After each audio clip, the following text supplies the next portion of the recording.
Varicose veins కి సరైన చికిత్స కోసం సంప్రదించండి ఎవిస్ హాస్పిటల్. నమస్కారం. విష్ణు పురాణం 26వ భాగంలోకి వచ్చాం. ఉషాపరిణయ గాథని ముందు భాగంలో తెలుసుకున్నామండి. అయితే ఇప్పుడు పౌండ్రక వాసుదేవుడి కథ చెప్పుకుందాం. కాశీపురాధీశుడి పేరు పౌండ్రక వాసుదేవుడు. ఈ వాసుదేవుడు పేరు ఎప్పుడైతే తనకి పెట్టబడిందో తను కృష్ణుడితో సమానమని అతను భావించేవాడు. తనకి సాటి ఏ రాజు లేడనే లాంటి ఒక గర్వం ఉండేదట అతనికి. తన పేరు తగినట్టు వాసుదేవ నామధేయానికి పైగా ఏమిటంటే పరవాసుదేవ తత్వం ఒకటి ఉంది, భగవతత్వం. విష్ణుమూర్తిని వాసుదేవుడు అంటే కృష్ణుడనే చెప్పుకోవడానికి వీల్లేదు. దాని పేరే అది. అంటే ప్రపంచంలో ఉన్న ప్రతి ప్రాణిని రక్షించగలిగిన వాడు వాసుదేవుడు అంటే. ఆ వాసుదేవుడి నామధేయం ఉండటం వల్ల ఎట్లా పరవాసుదేవ తత్వంలో శంఖచక్ర గదాధరుడుగా ఆయన గదాధారిగా ఉంటాడో అలాగా తను కూడా శంఖచక్రాలు కల్పించుకుని పరిపాలన చేస్తూ ఉండేవాడట. అతని లక్షణాలు చూసి చుట్టుపక్కల రాజులంతా హేళనగా మాట్లాడుకునేవాళ్ళు. కానీ వీడికి ఏమనిపించింది, వీడేం కృష్ణుడురా అలా మాట్లాడేవాళ్ళు. ఇప్పుడేమిటి కృష్ణుడు ఎక్కువ నేను తక్కువ? కృష్ణుడు కూడా నాలాగానే మానవ గర్భంలో జన్మించాడు కదా, అందుకని కృష్ణుడి మీద ఒక పగ కలిగింది. ఇప్పుడు ఇది అండి, దీనికి ఒక ప్రత్యేకమైన విషయం చెప్పుకోవాలి మనం. కలి సమీపానికి వచ్చేసేసరికల్లా కలిపురుష లక్షణం ఏంటంటే భగవంతుని మీద పగే కలిపురుష లక్షణం. సర్వసమృద్ధి కలిగినటువంటి ప్రపంచాన్ని ఎవరు నిర్మించారో అతనిని ధిక్కరించటమే కలి యొక్క లక్షణం. ఈ కలికి ముందు భాగాల్లో ఉన్న వ్యక్తుల్లో కూడా ఇలాంటి లక్షణాలు కొన్ని కనపడ్డాయి. అయితే ఎక్కువ మంది లేరు. అలాంటి వాళ్ళు ప్రత్యేకంగా పేర్లతోటి చెప్పదగిన వాళ్ళు మాత్రమే ఉన్నారనమాట. వాళ్ళలో శ్రీకృష్ణుడికి సంబంధించిన వాళ్ళు, భగవంతునితో కలిసి జన్మించిన వాళ్ళు, ఆ కాలంలో జన్మించిన వాళ్ళు, సమకాలీనులు కూడా కొంతమంది ఉన్నారు. కృష్ణుడిని ధిక్కరించిన వాళ్ళు, ప్రశ్నించిన వాళ్ళు ఉన్నారు కదా. మన మహాభారతంలో, భాగవతంలో ఆ కథలు చెప్పుకుంటాం. ఇప్పుడు ఇంతకుముందు కూడా మనం చూసాం కొన్ని కథలు. ఈ పౌండ్రక వాసుదేవుడికి కృష్ణుడి మీదే పగ.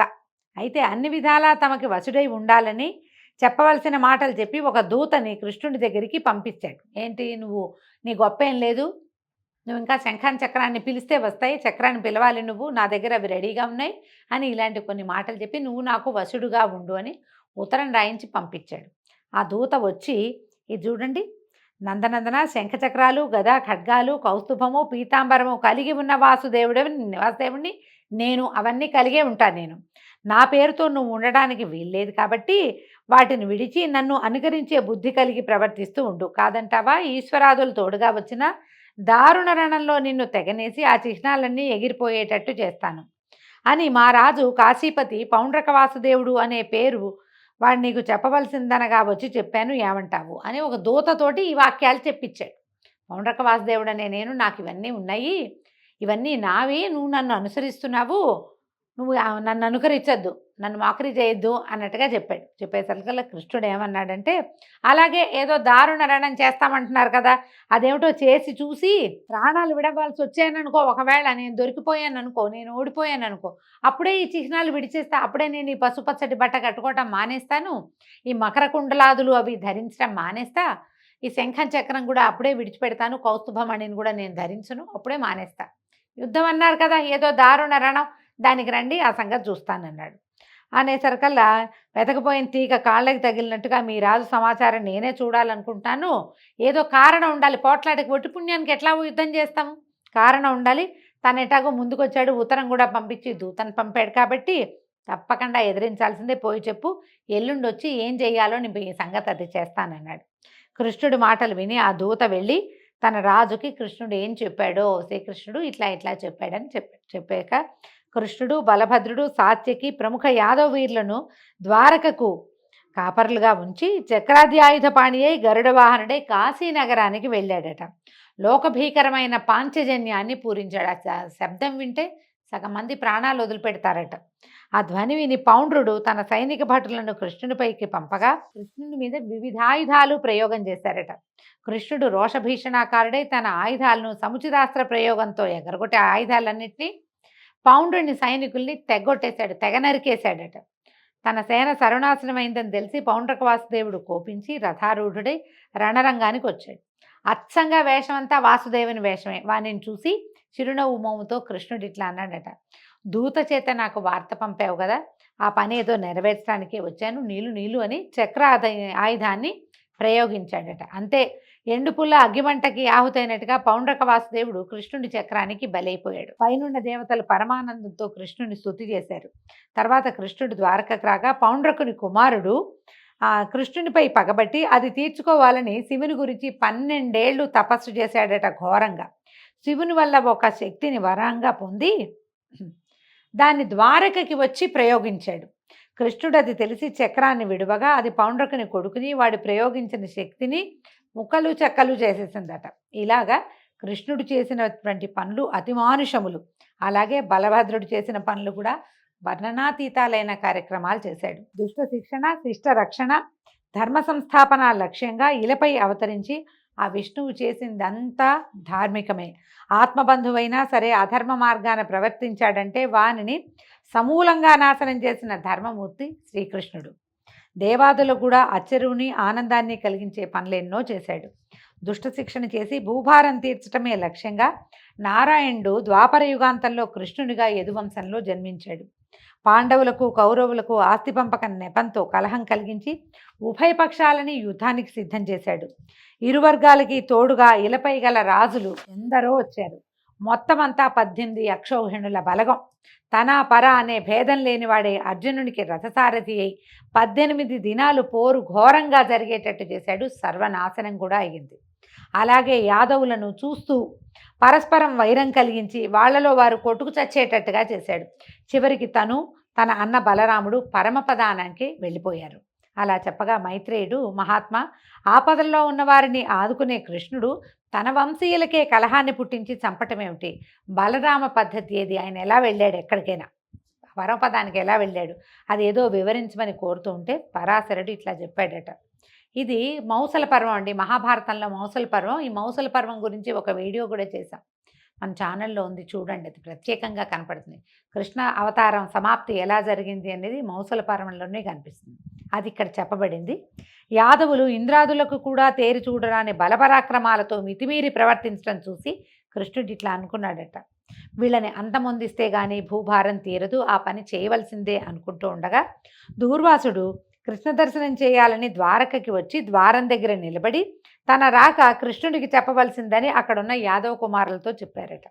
వీళ్ళు ఈ పని చేయకుండా దైవ నిర్ణయం వల్ల కృష్ణుని మనవడైనటువంటి సాంబుడికి గర్భవతి వేషం వేసి దూర్వాసుని ముందు వద్దకు తీసుకొచ్చి, అయ్యా దీనికి కొడుకు ఎప్పుడు పుడతాడు అని అడిగారట. అడగంగానే అసలు విషయం గ్రహించినటువంటి దూర్వాస మహాముని కోపం ప్రకటించే చూపుతో చూసి, దీనికి కొడుకు పుట్టడు, ఇనపరోకలి దీని కడుపులోంచి వస్తుంది, వెంటనే యుద్ధం ఆరంభం అవుతుంది, దానివల్ల ఘోర యుద్ధం జరుగుతుంది, యదువంశమంతా నశిస్తుంది, నా మాట బ్రహ్మ కూడా నా మాటని తప్పించలేడు, వీడు ఆడది కాదు, ఇది గర్భవతి వేషం, పొండి మూర్ఖులారా, మీరు మూర్ఖులు, చావడానికే పుట్టారు మీరని వెళ్ళిపోయాడు. ఆ యాదవ కుమారులు భయభ్రాంతులే కృష్ణుని వద్దకు వెళ్ళి జరిగింది చెప్పారు. ముని శాపానికి ఎదురీత చేయగలడు, కానీ చేయడానికి ఇచ్చగించలేదు కృష్ణుడు. చేయగలడు ఆయన, కానీ ఇదేమిటి, యదువంశ నాశనం ఎలాగూ తప్పదు, వీళ్ళు శాపగ్రస్తులు వీళ్ళు. కాబట్టి ఈ సమయంలోనే వీళ్ళు మదంతో కురుక్షేత్రంలో గెలిచిన వాళ్ళం మేమన్న ధోరణితోటి ప్రవర్తించటాన్ని దాన్ని చూసి కృష్ణుడు ఈ నిర్ణయాన్ని తీసుకున్నాడు. అందుకని ఏమన్నాడు, కొత్తగా వింటున్నట్టుగా ఆశ్చర్యపోయాడు, ఏమీ తెలియనట్టు ఉండిపోయాడు. తర్వాత పౌరులు బంధువులు వచ్చి పరి విధాలుగా ప్రార్థించిన మాట్లాడకుండా ఉండిపోయాడట. కొద్ది రోజుల్లో సాంబుని కడుపులోంచి దూర్వాసుని కోపానికి శాపం అన్నట్టుగా కడుపు చీల్చుకుని ఒక ఇనప రోకలి బయటకు వచ్చిందట. దాన్ని వీళ్ళు ఏం చేశారు, ఉగ్రసేనుడి దగ్గరికి తీసుకెళ్లారట యాదవ కుమారులు. ఆయన మాత్రం ఏం చేశాడు, బాగా ఆలోచించి అందరిలాగా విచారించి కాసేపు అయ్యాక చెప్పాడు, దీన్ని సానబట్టండి, ఆ రజను ఏదైతే పొడుస్తుందో సముద్ర జలాల్లో కలిపేసేయండి, అప్పుడు ప్రమాదం ఉండదన్నారు.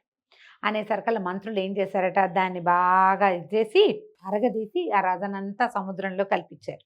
కలిపితే అది ఒక తీరంలోకి కొట్టుకెళ్ళింది. అక్కడ ఈ రజనంతా తుంగగా దట్టంగా మొలిచి ఉండేదట. అయితే ఈ అరగదీసిన రోకలి ముక్క ఒక చిన్న ములుకు లాంటిది ఉండిపోయింది. వల్లగాక ఒక పడవలో దాన్ని తీసుకుపోయి సముద్ర మధ్యంలో వదిలిపెట్టించాడు. దాన్ని ఒక చేప మింగేసిందట ఆ ములుకుని. ఒక జాలరి ఆ చేపను పట్టుకుని దాని పొట్ట కోస్తే, చేపను కోసినప్పుడు దాని పొట్టలోంచి ఈ ఇనప దింత ములుకు లాంటిది బయటపడింది. పడేసరికల్లా వాడు తన స్నేహితుడైన ఒక వేటగాడికి అది ఇచ్చాడట. ఇది చాలా పదునుగా ఉంది చూడమంటే వాడేం చేశాట, తన బాణం కొసకి దాన్ని ఇట్లా ముళ్ళులాగా మాడాలకి కొస కావాలి కదా, ఎడ్జ్కి దీన్ని ఇట్లా పెట్టుకొని ఉంచుకున్నాడు. ఇక ద్వారకలో ఎన్నో దుర్నిమిత్తాలు కనపడ్డాయట.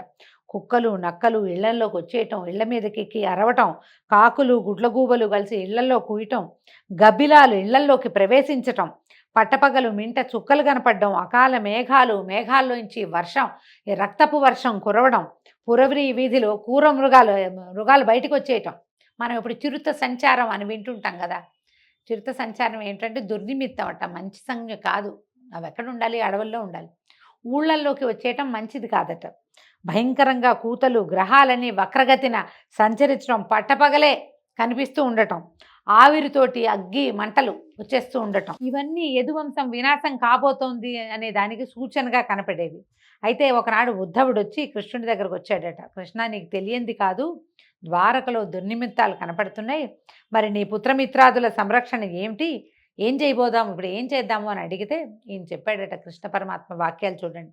ఉద్ధవ, ద్వాపరయుగం అయిపోవచ్చింది. భూభారం తీర్చడానికే నా రాక. యుద్ధాలలో దుష్టుల్ని చంపించాను. మిగిలింది ఏంటంటే ఒకంత యాదవ వంశం. దీన్నే అంతమొందించాలి. చేజేతులా నేనది చేయటం లోకధర్మానికి విరుద్ధమని తంత్రం వేశాను. అదే మునిశాపం. నేనది మళ్ళించగలను, కానీ వీళ్ళంతా గతి తప్పి ఉన్నారు. వీళ్ళంతా సద్గతి పొందాలి వీళ్ళు. అందుకని ఇక నీ మాట ఏంటంటే, నువ్వు నన్ను మనసులో ధ్యానిస్తూ ఉండు, నీకు ముక్తిని కలిగిస్తాను. నేను కూడా ఈ నరరూపాన్ని, మానవ రూపాన్ని విడిచి దివ్యపదానికి వెళ్ళిపోతాను. తర్వాత ఈ ద్వారక సముద్ర జలాల్లో కలిసిపోతుంది. ఈ వాక్యాలు పరమ రహస్యాలు మనసులో పెట్టుకో, వెళ్ళు. నువ్వు మాత్రం నా నామధ్యానం చేసుకుంటూ ఉండని ఉద్ధవుడిని పంపేశాడు. ఉద్ధవుడు ఏం చేశాడట, గంధమాదన పర్వతానికి వెళ్ళి బదరికాశ్రమంలో నరనారాయణులు ఏ స్థానంలో తపస్సు చేశారో అక్కడే తపస్సు చేసుకోవటం మొదలుపెట్టాడట. ఒకనాడు దేవదూత అమరావతి నుంచి కృష్ణుడిని దర్శనానికి వచ్చి ఇంద్రుడి మాటగా ఏకాంతంలో చెప్పాడట. దేవా, నువ్వు మహాత్ముడివి, భూభారాన్ని తీర్చడానికి మానవుడిపై ఇల మీద జన్మించావు. తర్వాత వాళ్ళకి మానవులకి కలహాలు కలిగించి యుద్ధాలు మహోద్ధతంగా చేసావు. ఆడవాళ్ళు తప్ప మగపురుగులు లేకుండా చేసేసావు. ఇక మిగిలిన వాళ్ళు మీ యాదవులు, వీళ్ళను కూడా అంతమొందించి ఇక నువ్వు పరమపదానికి చేరవలసిందిగా కోరుతున్నాను. కాలగమనాన్ని లెక్కించాలి. నువ్వు 100 ఏళ్లకి మించి భూమి మీద ఉండటం భావ్యమా అంటే 100 ఏళ్ళు లేవు కృష్ణుడికి అని చెప్తోందండి పురాణం. కొంచెము మన మహాభారతం లెక్కల ప్రకారం కాస్త అటు ఇటుగా లెక్క పెడితే ఒక 130 సంవత్సరాలు అలా ఉన్నట్టు కనిపిస్తుంది. మరి ఈయన 100 ఏళ్లకి మించి ఉండద్దు అని ఈ విష్ణు పురాణంలో చెప్పబడింది. ఇట్లా ఈ మాటలు వినిపించిన ఆ దూతను చూసి ఇంకా 7 రోజుల్లో యాదవ వంశనాశనం అవుతుంది, అది కాగానే పరమపదానికి చేరిపోతానని ఇంద్రుడికి చెప్పు అని దూతని పంపేశాడు. పంపేసి వాడిపోయి ఇంద్రుడికి తెలియజేశాడట.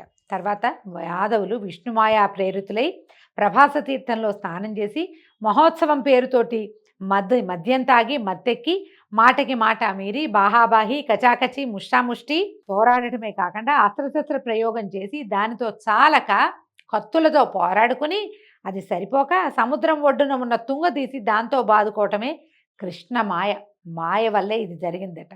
ఒక్కొక్క తుంగ కర్ర దెబ్బ ఎంత దెబ్బ తగులుతండి, ఇంతంత బాణాలకి ఎదుర్కొని యుద్ధం చేయగలిగిన వాళ్ళకి మహాబలవంతులు యాదవులు, వాళ్ళకి ఏం అవ్వకూడదు. కానీ ఆ తుంగ ఎలా ఉందంటే వజ్రాఘాతంలాగా తగిలిందట ఒక్కొక్క దాని దెబ్బ. అందరూ ఒకళ్ళ తర్వాత ఒకళ్ళు మరణించారు. శంఖచక్ర గదా శార్గాలు కృష్ణునికి ప్రదక్షిణంగా తిరిగి వైకుంఠానికి వెళ్ళిపోయాయి. తర్వాత కృష్ణుడు అన్నతోటి రథం ఎక్కాడట. దారుకుడు అల్లనల్లన రథం నడిపించి సముద్ర తీరానికి చేర్చాడు. బలరాముడు ఒకించుకు అలసినట్లు అనిపించి ఓ చెట్టు కిందకి కూర్చున్నాడట. చెట్టు కింద కూర్చుని అలా అలసటగా ఉందని కళ్ళు మూసుకున్నాడు. అంతే, అంతలో ఆయన ముఖం నుంచి శేషుడు నిజస్వరూపంతో అవతరించి సముద్ర జలాల్లోకి ప్రవేశించాడు.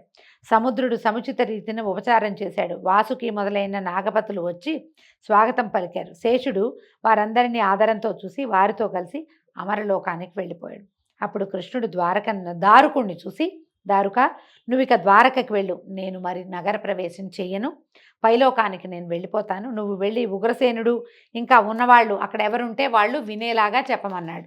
ఉగ్రసేనుడు వృద్ధుడే, వసుదేవుడు వృద్ధుడే అండి, వాళ్ళంతా పెద్దవాళ్ళు అయిపోయారు, యువకులంతా చనిపోయారు. ఇప్పుడు ఉగ్రసేనుడు, స్త్రీలు, ఇంకా బాలురు కొంతమంది మిగిలేరు, చిన్నపిల్లలు, వాళ్ళందరూ వినేలాగా యాదవులు కొట్టుకు చావటం, బలభద్రుడి నిష్క్రమణ, నా పరమపద ప్రాప్తి వివరించు, నువ్వు ద్వారకకి వెళ్ళి గనక ఈ విషయం అంతా చెప్తే అర్జునుడు వచ్చి మా స్త్రీలను తీసుకెళ్తాడు. అతను వెళ్ళగానే ద్వారక సముద్రంలో కలిసిపోతుంది. వజ్రధరునితో కలిసి యాదవులకు పరలోక క్రియలు నిర్వర్తించి అప్పుడు పరలోకానికి వెళ్తాడు. ఇక నీవు నాపై ఎంతో భక్తి కలిగిన వాడివి కాబట్టి నీకు పరమపదాన్ని ప్రసాదిస్తున్నాను అని చెప్పి దారుకుడు, ఈ దారుక పేరు మన మాయాబజార్ లాంటి సినిమాల్లో కనపడుతుంది. ఆయన యొక్క రథసారథి చివరి వార్త, కృష్ణుడు లేడన్న వార్తని కూడా అర్జునుడికి తెలియచేసింది ఈ దారుకుడే. చివరి వార్త కూడా అతనే చెప్పాడు. ఈయన పునః పదే పదే ప్రణామాలు చేసి దండాలు పెట్టి ద్వారకకి వెళ్ళిపోయాడు. ఈయన ఏం చేశాడట, దారుకుడిని పంపించి కృష్ణుడు ఒక చెట్టు కింద యోగాసన పద్ధతిలో కూర్చున్నాడు. అలా కూర్చున్నాడు. ఒక కాలు మడిచి పొడుగ్గా పడుకున్నాడు. ఓ కాలు మడిచి రెండో మోకాలు మీద వేసుకున్నాడట. ఇలా కొన్ని గాథల్లో చెప్పడుతండి. కాలు మీద కాలు వేసుకుని ఇట్లా పడుకున్నాడు అని, పాదాలు పొడుగ్గా చాపి ఓ పాదాన్ని రెండో పాదం నిలబడి ఉంటే కనుక వ్యత్యస్త పాదారవిందుడుగా చెప్తారు కృష్ణ పరమాత్మని. ఆయన నిలబడి ఫ్లూటు అవి వాయించాలంటే రెండు కాళ్ళ మీద ఇట్లా నుంచోకుండా పాదం ఇలా వేసి నుంచుంటాడు. వ్యత్యస్త పాదారవింద అన్న పాటలు కూడా ఉండేవి. అట్లా నిలబడి ఉన్నవాడు అలాగే పడుకున్నాడు, పాదం మీద పాదం వేసుకున్నాడట. వేసుకుంటే ఇంతలో జడుడనే మ్లేచ్చుడు అక్కడికి వేటకు వచ్చి కృష్ణుని పద్ధతిని చూసి ఆ పాదం ఉన్న దాన్ని ఆ దూరం నుంచి చూసేసరికల్లా ఎర్రటి పాదము, అవి దూరానికి అతనికి ఒక లేడి పొలకువలాగా అనిపించింది అనమాట. ఈ పాదాల్లో ఉన్న రేఖలు అవి దూరానికి అది చెట్ల మధ్య నుంచి ఒక లేడి తాలూకు కన్నుగా అలా కనపడేసరికి మృగమని భావించి భ్రాంతిపడి మీదగా బాణాన్ని ప్రయోగించాడు. ఈయన పడుకునున్నాడు కదా, నిద్రలో మనకు కూడా కొంత వయసు వచ్చాక వేళ్ళు అవి కదులుతాయండి. ఈయనకి బొటన వేలు కాస్త కదులుతోందట. అది మృగం తాలూకు చెవి, ఆ పాదాల్లో కనపడుతున్నటువంటి రేఖలేమో మృగం తాలూకు కన్ను. మృగం అంటే జంతువు అని కాదండి, లేడిని మృగం అంట. అందుకని మృగనయని అంటారు, అంటే పెద్ద పెద్ద లేడి కళ్ళ వంటి కళ్ళు కలిగిన స్త్రీ అని. ఈ లేడే దాని పేరే మృగం. కింద రేఖలేమో నేత్రంలాగాను, ఆ బొటన వేలు కదులుతున్నదేమో దాని చెవి యొక్క కదలికగాను భ్రమపడి బాణాన్ని వేసేసాడు. వేసేసరికల్లా ఇంకేముంది, శంఖచక్ర శార్గ గదాధారుడు, శ్రీవత్సలాంఛనుడు, పీతాంబరుడు శ్రీకృష్ణుడు ఆయన కనపడేసరికల్లా భయంతో దుఃఖంతో భగవంతుడిని కొట్టానన్న ఆర్తితో వాడు కదిలిపోయి దుఃఖించాడు. దుఃఖించి ఏం చేశాడు, పాదాల దగ్గర పట్టుకున్నాడట. వంగి వంగి నమస్కరిస్తే వాడి భక్తికి ప్రసన్నుడై పరమపద నివాసాన్ని అనుగ్రహించాడట. వెంటనే దివ్యపురుషులు వచ్చి ఆ కిరాతుడిని తీసుకుపోయాడు. ఒకంతసేపటికి గరుత్మంతుడు రాగా శ్రీకృష్ణుడు యోగాసనాన్ని చాలించి గరుడ వాహనుడై సురల అభినందనలకు ఆనందిస్తూ స్వస్థలానికి వెళ్ళిపోయాడు. ఎప్పుడైతే ఈ దెబ్బ తగిలిందో, తగిలిన వెంటనే కృష్ణుడు వెళ్ళలేదు. పరిగెత్తుకొచ్చినటువంటి కిరాతుణ్ణి అనుగ్రహించిన తర్వాతే ఆయన పరమపదానికి వెళ్ళాడని విష్ణు పురాణంలో చెప్పబడుతుంది. దారుకుడు నగరంలోకి ప్రవేశించి వసుదేవునకు, ఉగ్రసేనునికి, పౌరులకి అందరికీ చెప్పాడు. యాదవుల మృతి, బలరాముని గమనము, శ్రీకృష్ణుని స్వస్థానగతి విని వారంతా ఎంతో చింతకి లోనై ఉండగా ఆ సమయంలో కృష్ణుడిని చూడాలనే కోరికతోటి అర్జునుడు వచ్చాడు. దారుకుడు ఈ మొదలు జరిగినవన్నీ చెప్పగా అతను మిగులు దుఃఖించి సేన వసుదేవులతో కలిసి బలభద్ర వాసుదేవుల కళేబరాలు చూసి మనసులో అనుకున్నాడట. సృష్టిస్థితిలయాలకు కర్త అయిన వాసుదేవుడు సముద్ర తీరాన ఏకాకిగా ఎవరూ తోడు లేకుండా ఒక కిరాతుని బాణాలకి గురై ప్రాణం విడిచాడా అకట అని ఎంతో విచారించాడట. తర్వాత శ్రీ రుక్మిణి సత్యభామాదులు యనమండ్రు కృష్ణునితో సహగమనం చేశారట. అలాగే రేవతి అగ్నికి తన తనువు నర్పించి బలభద్రుని అనుగమించింది. దేవకి వసుదేవులు, ఉగ్రసేనాది బంధువులు కూడా అలాగే వెళ్ళిపోయారు. అర్జునుడు వ్రజుడి చేత ఆ యాదవులకు పరలోక క్రియలు చేయించి ద్వారవతికి వచ్చాడు. అందరూ చూస్తూ ఉండగానే ఈ పారిజాతం రివ్వున ఎగరి గాలిలో కలిసిపోయి అమరావతికి వెళ్ళిపోయింది. ద్వాపరం ముగిసింది. కలిప్రవేశ లక్షణాలు కనపడడం మొదలుపెట్టాయి. ఇలా అయిన తర్వాత ఏం చేశారు, ద్వారకలో ఉన్న వాళ్ళందరినీ తీసుకెళ్ళి ఈయన ఒక రమ్యమైన ప్రదేశాన్ని, శుభ్రంగా ఉన్న ప్రదేశంలో ఉంచాడట. ఆ సమయంలో కృష్ణుని అంతఃపురం తప్ప మిగిలిందంతా సముద్ర జలాల్లో కలిసిపోయింది. అయితే వాసుదేవుడు భక్తవత్సలుడు కనుక అక్కడ ప్రత్యక్షంగా స్వరూపంలో ఉంటాడట. ద్వారకలో ఆయన నడిచాడు, తిరిగాడు, అక్కడే పడుకున్నాడు. అక్కడే ఎన్నో రకాలమైన ఎంతోమందికి ఆశ్రయం ఇచ్చాడు, రక్షణ ఇచ్చాడు, ఎంతమందినో కాపాడాడు, కరుణించాడు, కోరిన కోరికలు తీర్చాడు, ఎంతమందితో కలిసి ఆటలాడుతూ నవ్వుతూ ఎంతమందితోటో కలిసి ఉన్నాడు. కాబట్టి ప్రత్యక్ష స్వరూపంలో ద్వారకా నగరంలో ఉంటాడని చెప్తారు. అందుకని అది పుణ్యక్షేత్రమైంది. విష్ణువు యొక్క విహార స్థలం కనుక పాపనాశనము, సకల సుఖ సంస్థానము అయింది. సకల ధనధాన్య సమృద్ధితో కళకళలాడుతూ ఉంటుంది ఆ క్షేత్రం. దాన్ని దర్శించడానికి వెళ్ళిన మానవునకు మాధవుడు మోక్షప్రదాతగా ఉంటాడు. ఆ తర్వాత ఏం జరిగిందో చూద్దామండి. అంటే అర్జునుడు కృష్ణుడి యొక్క మిగిలిన భార్యలందరినీ తీసుకెళ్ళాడు. ఆ తీసుకెళ్తున్న సమయంలో ఏం జరిగింది, ఎలా ఈ విష్ణు పురాణం ఇంకా కొంచెం ముందుకెళ్తుందో రేపు ఉదయం తెలుసుకుందామండి. అంతవరకు సెలవు. నమస్కారం.